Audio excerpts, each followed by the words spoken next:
pressure. So I say this a symbol, atong analyze on by member. So i-analyze nato si member AB, and also we're going to analyze the member BD, second member BD. Yeah, inig-analyze, inig-consider nato, inig-draw nato sa atong free body diagram, di ba sa B, pin at B, so therefore, naay force gi-exert aning point B, aning member BD. At the same time, kaning member BD, napoy force gi-exert ngan atong aning member AB. Okay, that is action, reaction. So for pin, there are two uh, forces, there are two reactions, natay horizontal as well as natay vertical reactions. Okay, so so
sa tapos kaya kang ibalik present tong solusyon.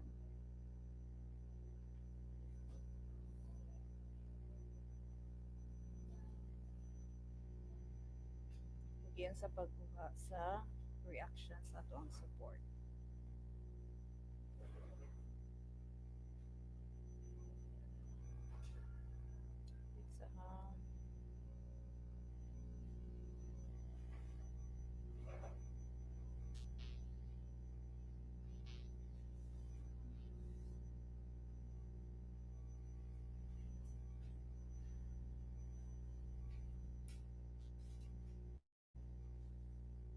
okay, sa example.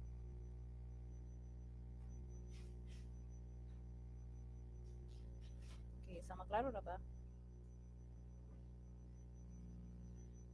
Okay, sa example, ahanggi is a symbol. Ahanggi lahi og free body diagram ang member AB, then ang free body diagram sa atong member BD.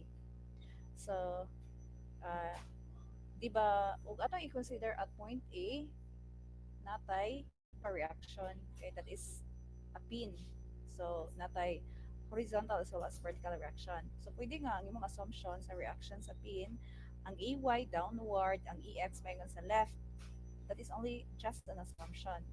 Unya kay kabantay mo nga naa siya moment aning member AB. So we have to include in our free body diagram katong moment in which the value of the moment, couple moment, it is equal to 14 kilonewton times kilonewton times meter. Unya since at B this spin, so natay horizontal as well as natay vertical reaction. Unya kani ang assumption ani pwede nga ang direction ni BX right, then ang direction ni BY downward. Unya ug kani atong i-consider kaning member BD, ang reaction sa ato ang BX o BY, it should be in opposite direction with katong gi-assume na to nga direction ni BX o BY sa member AB. So that ini join together na to, kaning mga external, kaning BX, may mo naman siyang internal. So ang total nato nga internal force equal to 0. So balay sa free body na diagram na to sa member BD, these are the forces, the reaction sa pin, BX, BY, then apo tayo couple moment, and we also have the reaction at the pin support, DX as well as DY. Ikaw man, i-analyze nato by member. So i-consider nato ang member A, or pwede na po magsugod ka sa member B, D. So considering this member AP, mag-moment ka about A, makuha na to ang value ni BY. Ah, not makuha na to dayon ang value ni member BY. So makagama tag equation. So example here, nag-moment ka sa A, so since nag-moment ta, ma-include ang 14 kilonewton meter sa atong moment. Since ang direction is negative, since we assume counter that would be positive, ang direction aning couple na to is clockwise, that would be negative. Then plus for By, ang iyang rotation is counterclockwise, ang iyang moment arm 1.5. Then for Bx, ang iyang moment arm, that would be 2. Unya ang iyang rotation is counterclockwise. So that is why this is positive. So makagama kag equation number 1. Then ari na po ka sa member BD.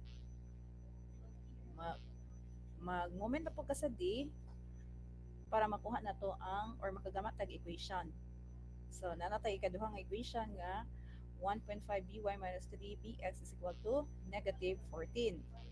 Kay ug ato na siyang i-simplify further ang kinanhan natong equation. Ang kinanhan natong equation, this is positive 14 since ang rotations atong or directions atong couple counterclockwise because our assumption counterclockwise that would be positive. Kanya plus by ang moment arm ni by is 1.5.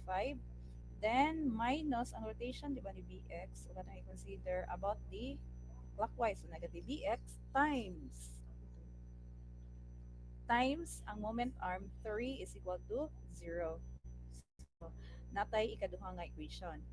O niya, since we have two unknowns to equation, makuha na to ang value ni by as well as bx. Pagkauman, balik na punta sa ato ang member AB, magsama tag forces along x. So, ang value ni EX, it is just equal to BX because we only have two forces along x, EX and also BX only.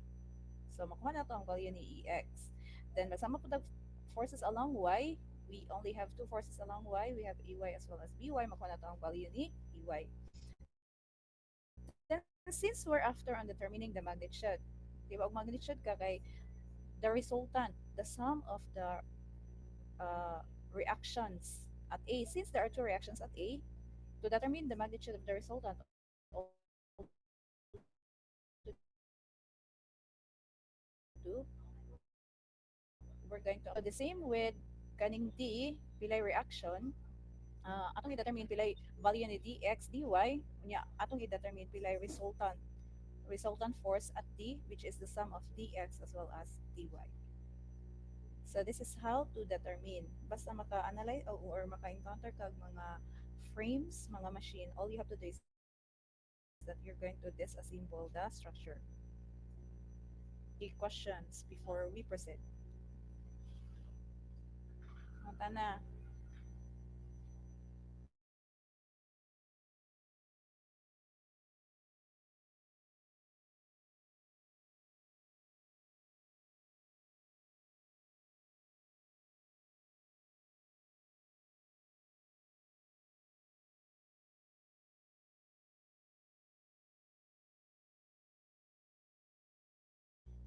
Okay, questions? Oh yes, Ellery mo. Kanang A ug D, ma'am, mahimo pa ng murag couple nga force, ma'am. Ang A og Ag kanang magnitude sa A ug D. Bali mahimo siyang couple if like a whole body. mahimo siyang couple as og imong A whole body ay joke. Ay okay lang ma'am. whole body. Ay di So, ba? couple kayo mo yung couple is equal to moment, di ba? Force na siya, resultant force. May na siya resultant force kani mga forces sa katong sum ni dx o dy. Resultant force sa A, bali lahi ang resultant sa A, lahi po ang resultant sa D. Oh yes, any other concern?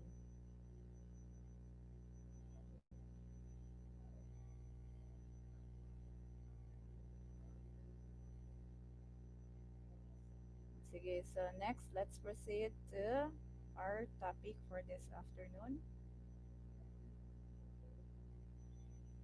Ug di kanina to ni mahuman, kamo na ituon ha.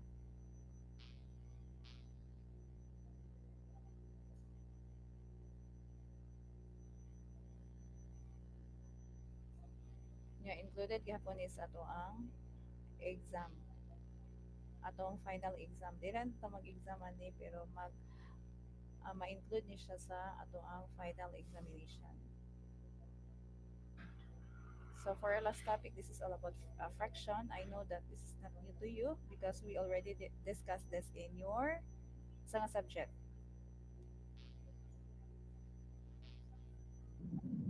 Oh yes, physics. Okay, so ang sa ng fraction, what is fraction? Yes, it is a force that will oppose the direction of motion. So fraction, it is a force that resists. So when you resist, mo siya magpugong sa movement of two conducting surfaces that slide relative to one another. So this force, it always acts tangent to the surface at the point of contact, and it is directed so as to oppose the possible or the existing motion between the surfaces. Okay, mo na siya yung rules at ang fraction.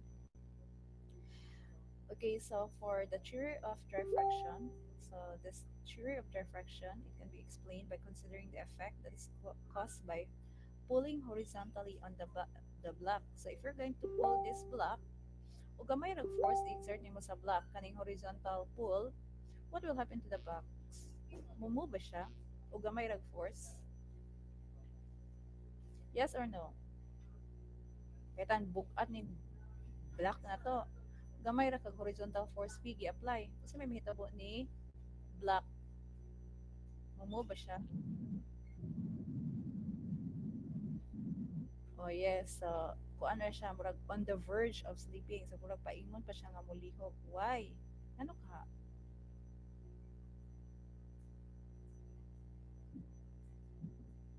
Ano ka hang gamay ra hang mulihok siya probably gamay ra or di gyud siya kalihok. Why? Ano man? Na ay fraction nga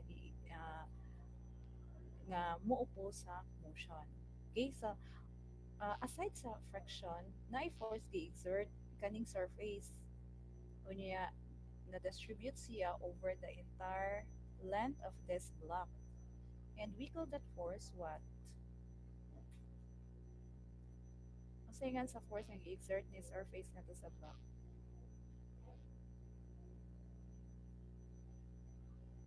O, sa physics, unsay tawag ato? Unsay tawag sa force gi-exert ni surface nga to sa block? Oh, yes, correct. Macho pala si Balbiran di ay. Okay, so the theory of diffraction, it can be explained by considering the effects caused by pulling horizontally on a block of uniform weight. So ang weight aning a block is uniform, which is resisting on a rough horizontal surface that is non-rigid or deformable. So this is example 8, that's 1A. So naatay block, na siya weight, unya na ay horizontal force applied. This horizontal force applied is, we represent that with P. So the upper portion of the block, however, can be considered rigid. So as shown on the free body diagram on the block, kaning floor nag-exerts an even distribution of both normal and also natay fractional force along the contacting surface. So for equilibrium, the normal forces, it must act upward to balance the block's weight. Then the fractional force, it acts to the left para ma-prevent ang applied force from moving the block to the right. So close examination of the conducting surfaces between the floor and the block, it reveals how these fractional and normal forces develop. So it can be seen that many microscopic irregularity exist between the two surfaces, and as a result, the reactive forces are developed. So when say reactive, this is the sum of the forces kaning vertical o horizontal, which is the sum of the friction as well as the normal force. So the reactive forces are developed at each point of contact. So as you can see, and in figure C, each reactive force, it contributes both the fractional component and also the normal component. So for impending motion, So in cases where the surfaces of contact are rather slippery, the fractional force may not be great enough to balance the applied force P, and consequently, the block will tend to slip. So in other words, i-increase na to ang value ni P, so ang F correspondingly increases until maintain ang certain maximum value of the static friction. So we call this the limiting static frictional force. So when this value is reached, the block is unstable equilibrium since any further increase in this force applied P, kaning horizontal force P, it will cause the block to move. So experimentally, it has been determined that this limiting static frictional force, it is directly proportional to the resultant normal force. Then we can express that mathematically that ang value sa to ang frictional static force, it is just equal to mu sub s multiplied that with n. For static friction, it is directly proportional to n. N is the normal force. Then the proportionality constant, we call that coefficient of static friction. Can you still remember this mu sub s? Okay, so the constant of proportionality, that is mu sub s, mu sub s, we call that the coefficient of static friction. Thus, when the block is on the verge of slipping, kuan pa siya, about to start to move, the normal and the friction force it combine to create a resultant. Okay, so the angle, the angle phi, kaning angle between the normal, kani bitaw gikan sa normal paingon sa R1, we call that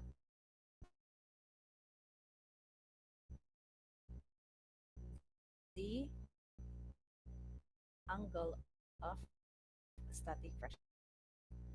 So by definition, we say tangent of phi sub s. So we got tangent phi sub s. Tangent is opposite. So sa may side opposite ni phi sub s, fs. Then over the adjacent, sa may adjacent n. So therefore, may kag tangent phi sub s, it is just equal to fs over n. For phi sub s, it is just equal to tangent, inverse tangent, di ba? Ang value sa ating static fraction, it is equal to mu sub s multiply that with n. Then divide that with the normal. So phi sub s, or we call that the angle of static fraction, it is just equal to inverse tangent mu sub s. Where mu sub s, we call this what? So ng mu sub s, that is the coefficient of static friction. So natin mga computed value or experiment na gikandak na nila nga mo ni siya experimental values atong mu sub s. So ang values atong mu sub s, it will depend on what type of material is in contact with that material. Sa example, may kag metal on ice, mo ni ang range sa value ni mu sub s.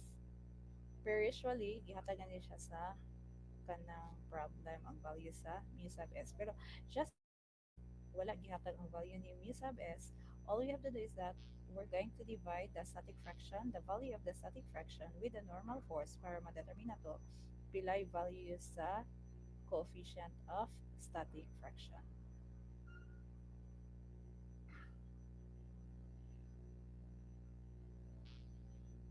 Okay, so panangitan o move na siya, uh, the type of friction, it is not anymore static, but we call that kinetic friction. Okay, so for example, ug atong i-analyze ang block, ang forces nato, we have W, the weight, next the applied force P. Aside from the applied force P, natay kinetic friction, then we also have the normal as well as normal. So we represent that with RK, R sub K. So R sub K, mo na siya resultant contact forces. Take note that normal and fraction are contact forces. So if the motion of P acting on the block is increased so that it becomes slightly greater than the static, the fractional forces on the contact surface, it will drop to a smaller value. We call that the kinetic fractional force. So, sa mahitabo ni block, mo start na siya slide with increasing speed. So at this occur, the block will ride on top of this peak at the point of contact. So the continued breakdown of the surface is the dominant mechanism creating kinetic friction. So experiments with sliding block indicate that the magnitude of the kinetic friction force it is directly proportional to the magnitude of the resultant force, and we can express that mathematically as ang value sa atong kinetic fraction it is directly proportional to the normal force. Unya, ang proportionality constant nato we call that coefficient of kinetic fraction. Napo na siya yung mga value sa ato ang coefficient of kinetic magdepende sa unsay type sa material contact with that material. Okay, so same with katong static fraction.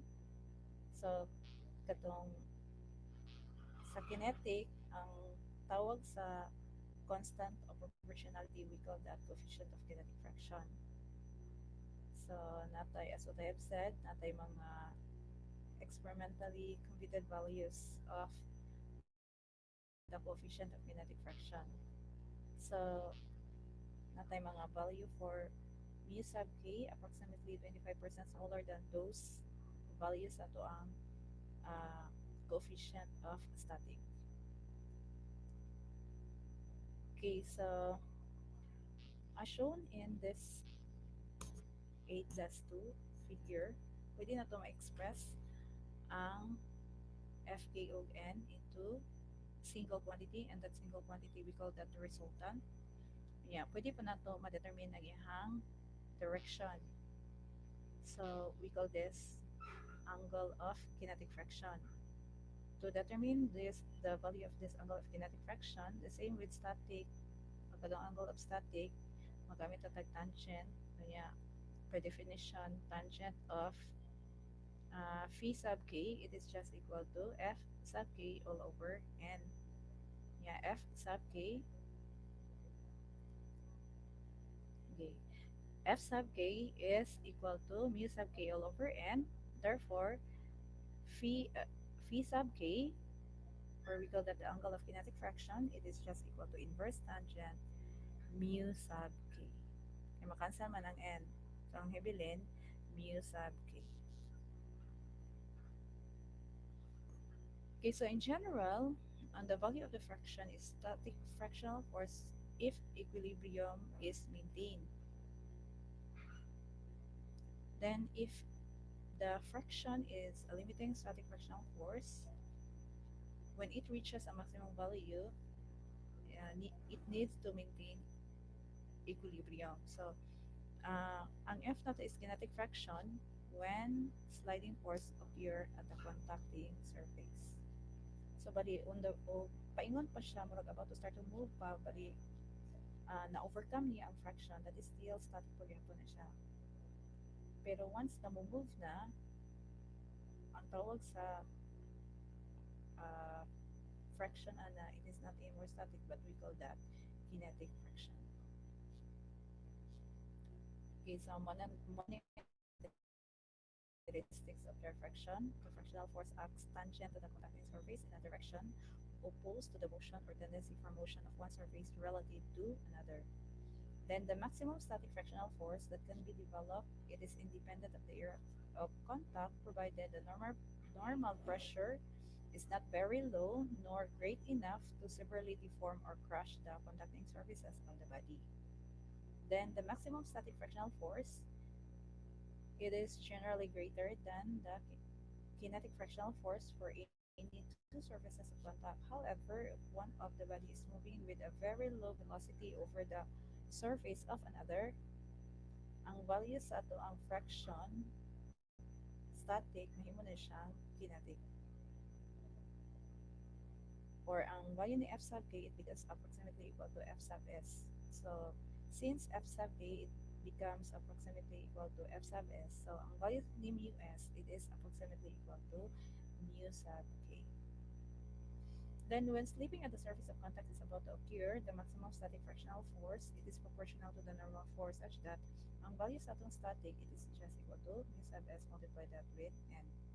Then, when slipping at the surface of contact is occurring, sumugod na gid siya, the kinetic fractional force, it is proportional to the normal force such that ang value sa atong kinetic fraction, it is equal to mu sub k multiplied that with the normal force. So, unsa may atong buhaton kung mag-analyze ta nga i-consider nato ang fraction. Of course, first thing to do, we have to draw the necessary free body diagram.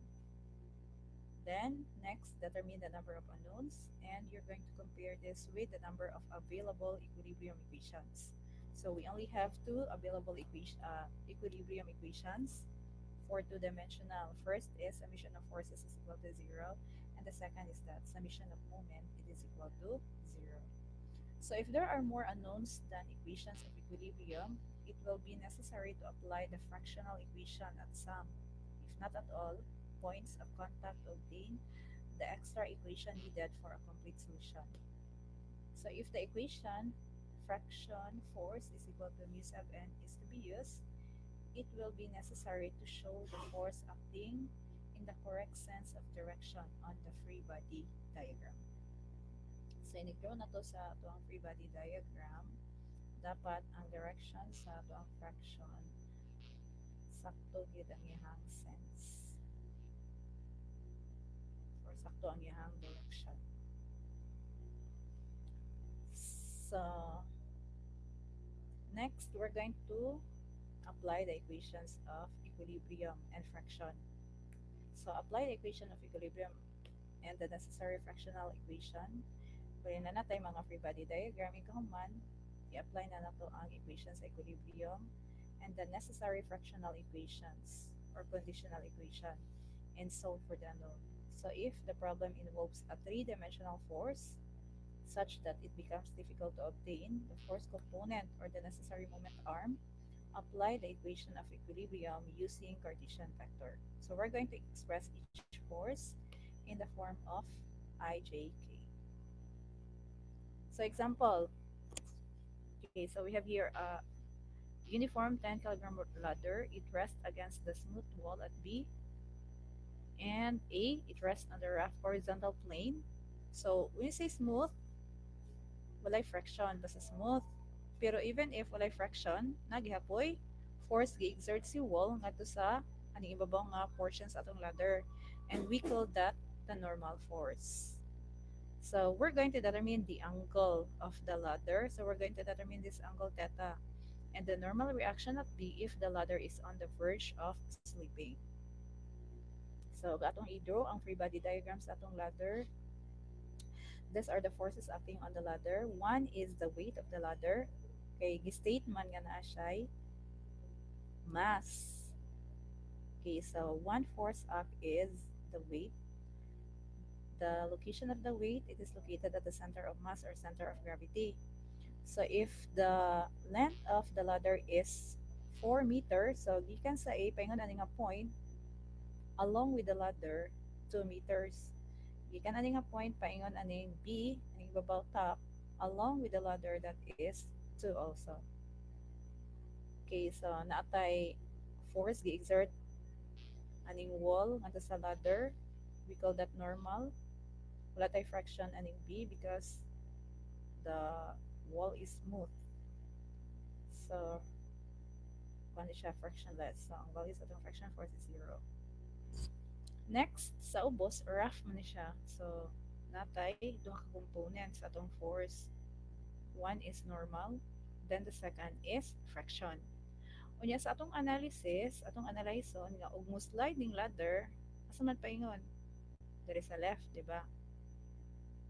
So, in order nga ma-prevent nga di siya mo slide, na force, horizontal force. Aning ato ang surface kanit sa ubos. ning ground. So kani si friction mo ni siya mo prevent nga dili mo move or dili mo slide ang ato ang ladder. Okay, so dapat ang direction ni friction, it should be in opposite direction with the motion sa ato ang ladder. So, bali, og atong i-draw or i-consider ang number of mga forces acting on the ladder, we have these four forces. Normal at A, fraction at A, the weight, and also normal at B.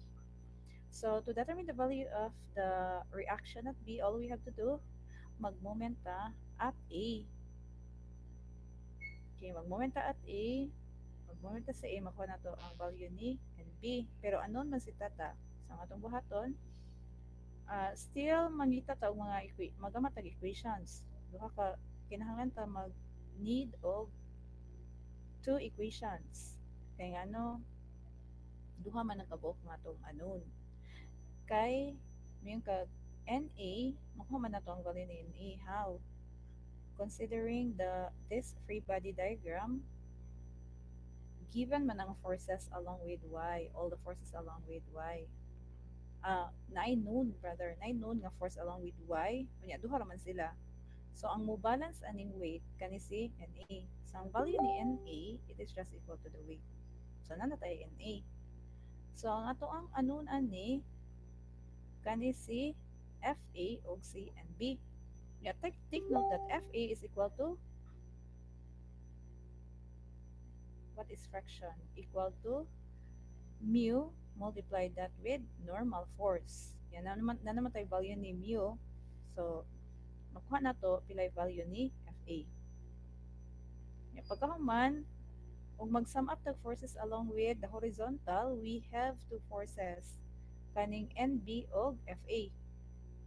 So makuha na to ang value ni NB since we already have the value of FA. Yan, pagkahuman, mag-momenta, makuha na to pilay angle theta. Okay, bali, mura ra siya somewhat similar sa itong mga previous nga discussion. The only difference is that sa atong previous nga discussion, wa na to gi-include ang friction force. Unya kay di man siya nato malikayan, naman siya na si fraction. So ang na si fraction, i-include sa atong free body diagram ang friction force.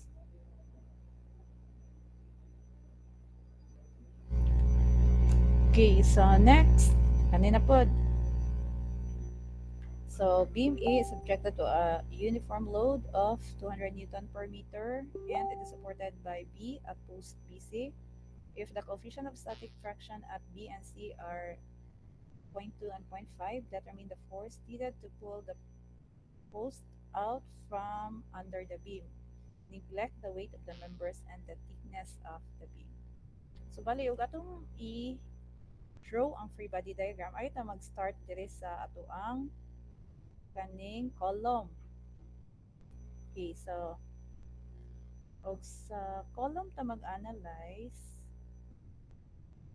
atong i-draw ang mga forces acting sa atong column.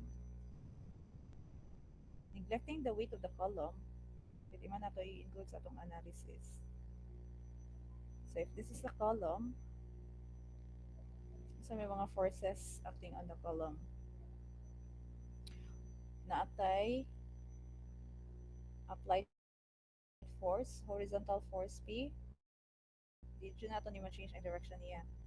Then another, contact aning nga part, kaning B, aning ato ang kaning column, aning ibabaw nga part, contact aning ibabaw nga aning nga part sa ato ang beam. Kaning horizontal is the beam. So bali, og apply na to force P, ang motion sa ato ang column, asa paingon, right? So ang fraction nato sa B, it should be left. Fraction B. Kaya sa ubos, contact mo po siya, kaning ubos nga part sa ato column, contact siya sa ground, so na siya fraction. Yang direction niya, opposite sa ato ang force applied. So that is FC. So aside sa fraction, naputay normal force at C. Yeah, kani B, na po tayo normal force at B. Okay, muna atong free body diagram sa ato ang column BC. Yeah. Sunod, ano na punta sa ato ang beam AB. So if this is the beam AB, okay, yung sa mga forces na to na siya'y support at A. This is a pin, so there are two reactions. Natay vertical reaction. We also have this horizontal reaction EX. Then next, na ay weight or load. Ang load na to uniformly distributed over the entire length, but we have to consider that the load is said to be concentrated at a single point. So ang load na to is equal to 200 Newton per meter. Then multiply this with the total length 4 meters. Cancel. So this is equal to 800 Newton. Then aside from that, kani sa B, contact ning beam aring column. So ang direction sa atong fraction opposite aring sa ato ang column. So since ang force B na to sa column is left, ang diri nga part, it should be right. Force B. Unya kaysa direction sa atong normal sa B is down, ari nga sa beam ang direction is up.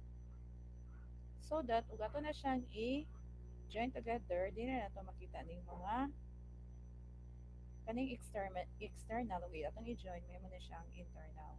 Unya ang iyang resultant may mo na siyang 0. Unya pagkahuman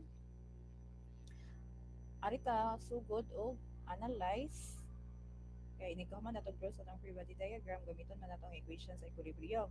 Ari ta magsugod og analyze ani nine known nga forces. Ang nine known kay ani mang AB ani sa ato ang beam AB. So kaning beam AB may atong analyzon. So ang buhatan nato mag moment about A, makuha nato C and B. Yan pagkahuman uh, take note that force B is equal to mu times NB. Ang value sa atong fraction at B is equal to coefficient of fraction at B multiply that with NB. Unya makuha na to ang value ni FB, yan na naman tay NB, aray na punta mag-analyze aring P. Kuha na to pilay value ni P. Yeah. To determine the value of P, all we have to do, pwede na po ka mag-moment about aning C. Mag-moment ka sa C, na may mga distance gikan sa C paingon sa location ni P. Yang gikan sa P paingon sa point B. Mag-moment ka, makuha na to pilay value ni P. Kaya na naman tayo value ni FB. Okay? Sige, next. Ayan punta. Another is, we have a wedge. Kailan pa mag-wedge class? Asan yung kasagaran makita ang wedge? May pa ba mo? Or ako rin gayaw-yaw dire? Hi everyone. Sige, magyayaw ra ba Yes, dire? ma'am. Okay, so, aha man mo nakakitag mga wedge. Kanang gamiton para di mo dagan ang damta. Nga mo siya og i-insert nimo para di mo roll. For example, kani siya kanang mga kuan man ni baril para dili mo kuan mo roll ang baril, dili mo move kani gi-insert mo ang tawag ani wedge. So a wedge, it is a simple machine that is often used to transform an applied force into much larger forces directed at approximately right angle to the applied force. So wedges also can be used to slightly move or adjust heavy loads. So this is an example kaning wedge kani gamay rin siya mura-mura rin siya puro mag triangle kanang incline bitaw.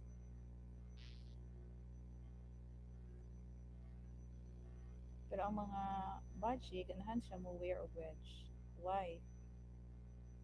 Ganahan mamuwir o wedge ang mga bayi. Kay purpose. Na, yan ang porma sa wedge. So wedges are often used to adjust the elevation of structural or mechanical parts. They also provide stability for objects such as this. This is the pipe they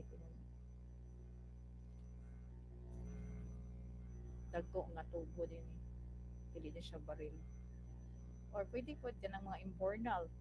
Ready mo po pag imbornal ato na siya butang wedge. So, ug mag-analyze ka ni kag wedge, example, natay block, gusto ka nga isa ka ning block atong insertan og wedge para masaka siya. Okay? So, inig-insert na to. Pila ka value ni P needed para mo move ning ato ang block. Okay, so atong i-analyze ang wedge. Natay mga forces, a lot of forces acting on the wedge. One is the force applied, the horizontal force P. Then second, ang force gi-exert aning block ngadto sa wedge, aning kaning babaw. We call that normal. Unya contact man si wedge aning block. Unya kay di ba ini apply nimo horizontal force P, ang wedge na to move siya right paingon sa right. Ang fraction, ang direction opposite sa direction sa ato ang motion. So bali ang fraction force na to paingon sa left. Unya along siya sa kanang surface. Then aring ubos contact pod si na portion sa wedge contact sa surface aring ubos na part. So ang mga forces natay normal. Okay, so ang normal sa aning surface dili equal aning normal sa kaning ibabaw nga part sa block kay kaning normal ani mo ni siya force gi-exert aning block ngadto sa wedge. Unya kaning normal aning ubos mo na siya gi-exert ni surface kaning ground ngadto sa block. Then aside sa normal, naputay fraction.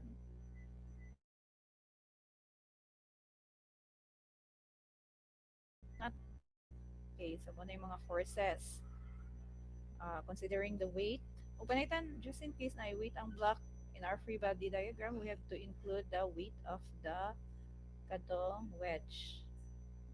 Nya kani, na may gi-indicate nga W. W here is the weight of the block. So sa atong free body diagram, the forces are the weight of the block. Then, contact siya ni nga part. So, na normal. Ang direction ni normal, opposite aring, direction sa normal aring sa wedge. Ya, ang fraction pod, opposite sa direction sa fraction sa wedge. Then, ang mahitabo, inig-insert na to sa block, no wedge, ang block musaka. So, kaning force aning wall, kaning F3, ang direction niya, it should be down. This is fraction 3. Kay mo man siya mo oppose sa motion ni kanang block. Niya kaning entry mo na siya force gi-exert ni wall ngadto sa block. Nya ikaw man mag apply na ta sa equation of equilibrium. So, kani nga case, ang atong ma-apply ra is only the first condition of equilibrium. Why? It's because kung atong i-extend ang mga line of action, all the forces it intersect at one common point. Kay kani bitang mga F2 ug N2, pwede naman nato ma-express into a single quantity. And that single quantity, we call that the resultant. So, natay R2. Ya, kaning F3, pwede na ito ma-express into single quantity, resultant 3. Ya, natay angle of fraction. So, this is phi3, kani phi2. So, atong angle of fraction, gikan yun na siya sa normal. Paingon sa location sa ato ang resultant. So, bali, ug atong i-draw ang free body diagram. Natay weight, natay W, then natay R2. Nya dapat natay angle gikan sa vertical, ayun na pud tay R3. Ana na mo ni siya makita sa atong free body diagram. Ang W, R3 o R2. Ug atong i-consider ang flap. Ug kani atong i-consider ang wedge, atong i-draw ang free body diagram, pwede man atong ma-express si F1 ug N1 into a single quantity, and that single quantity we call the resultant R1. Then kani siya is R2. So, kung atong i-draw ang free body diagram, natay horizontal force P, then natay R2, then we have also R1. Okay, so using the equation of equilibrium, first condition of equilibrium, ang summation of forces, it is equal to 0, makuha na to ang value ni P. Okay, next, so we have this example. Try to solve this one. What I solve. Then another, we have this fractional forces on flat belts. So whenever a belt drives or band brakes are designed, it is necessary to determine the fractional forces developed between the belt and its contacting surface. Diba sa una kay nag-consider tag pulley, yan, na ay cable or rope wrap around. So, nangitabo, to maintain its equilibrium, tension on one side equal siya sa tension on the other side. That is for fractionless pulley. Pero here, dili na siya fractionless, meaning there is a friction force between this belt and also this pulley. So, bali, ang value ni T1 na to, it is not anymore equal to T2. So, in this section, we will analyze the fractional forces acting on a flat belt, although the analysis of other type of belt, such as the V-belt, it is based on similar principles. So, ang sa kanya may tabo og nanay fraction. So, for impending motion or impending motion of belt relative to the surface. Okay, so gatong i-consider example kani si T2, we call that the tight side. So when you see tight, greater force compare ni T1. Okay, so og tight na to si T2. So the tendency is that ang motion sa ato ang belt, it will be ang direction counter ang iyang rotation, di ba? Unya, ang ato ang kanang fraction, muupos gina siya. Unya, ang iyang direction along with this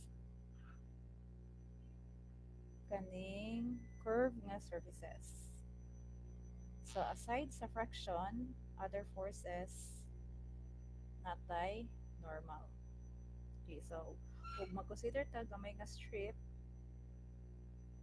okay, mo na ang mga forces na to. Natay normal. Then we have also the fraction, the tension on one side, and the other side that would be T plus Tt. Okay, so next, using this free body diagram, magsama ta forces along x equal to 0. So, sa mga forces along x.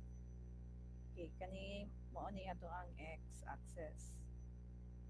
Kani nga axis, this is our x. So, the forces are t cosine d theta over 2, then plus the value of the fraction, in which ang value sa itong fraction, it is just equal to mu times n, then minus kaning tension on the other side. So that would be t plus dt. Then, diba, along x man ta, so we're going to consider the component. Okay, na may duha ka component ang t plus dt na siya x o na po siya y component. Kaya kung isa kaning t na po siya duha ka component na siya component x o y. For the x component, adjacent siya kaning angle d theta over 2. Then next, magsum up the forces along y equal to 0.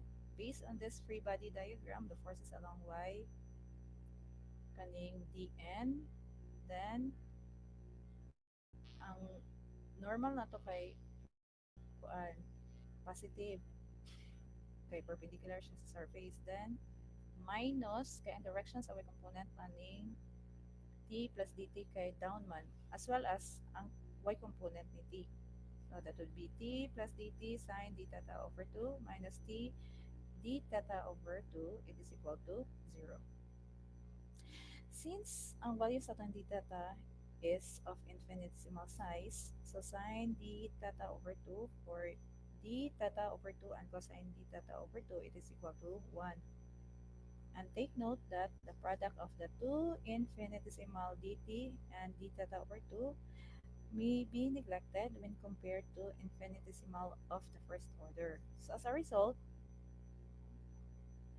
ang katong duha ka equation, ang mahibilin mo na dyan u dn is equal to dt. And take note that ang value ni dn is equal to t d theta. Yeah. I-eliminate na to ang dn. So, d theta or dt over t, it is equal to u d theta.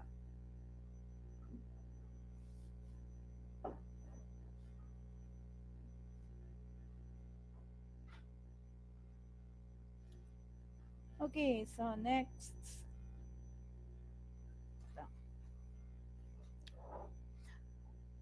So, motion or impending motion of the belt relative to the surface. So, katong na-obtain na itong equation, ato to siyang i-integrate. So, ang value ni t na to equal to t1 and theta, we let theta is, or at t which is equal to theta 1 at theta equal to 0, then t is equal to theta, t is equal to t sub 2 at theta which is equal to b. So, bali ang atong limit, that would be, ang value sa atong theta is 0 to beta, and value sa atong t is t1 to t2. So, we're going to integrate both sides. So, sa may integral ni dt over t. So, ano naman ano, ln t2 over t1. Then, sa may integral ni d theta.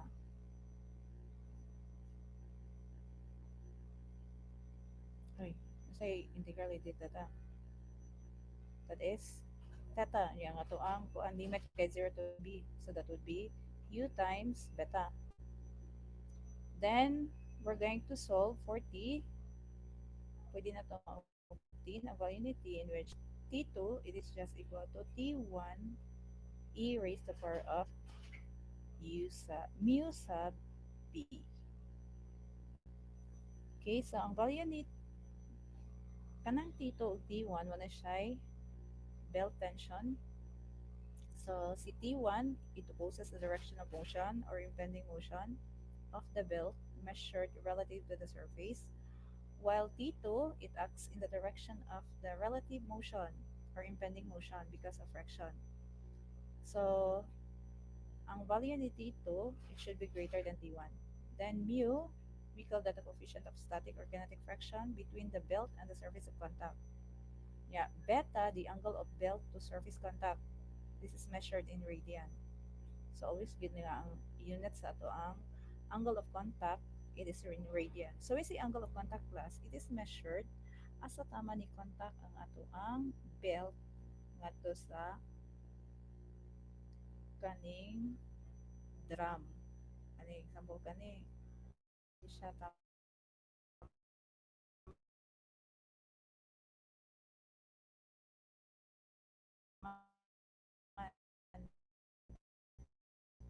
So kung ano mo pila ni siya nga. So bali ang atong angle of contact that would be 90 plus 45 degrees. Ano siya ato ang angle of contact. Ya, murag makita naman nato ma-analyze naman nato. Example, yan ang ato ang forma.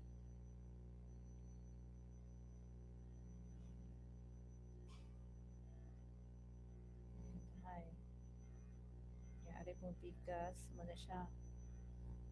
Kani mo ay angle of contact na to. Pila man nga angle. Kani gikan ani paingon dire. Mo na siya, we call this the angle of contact. And this should be measured in radian. So this angle of contact, this is equal to 180 degrees.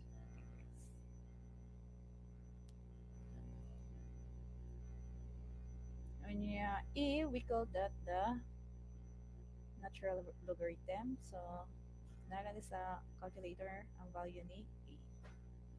Okay, so kamo na isolve ang mga examples. So, you're going to study on mga fraction. This will be included in your final examination. Okay, question. Ay, di na mo kapangutan na. Kaya 1 oras.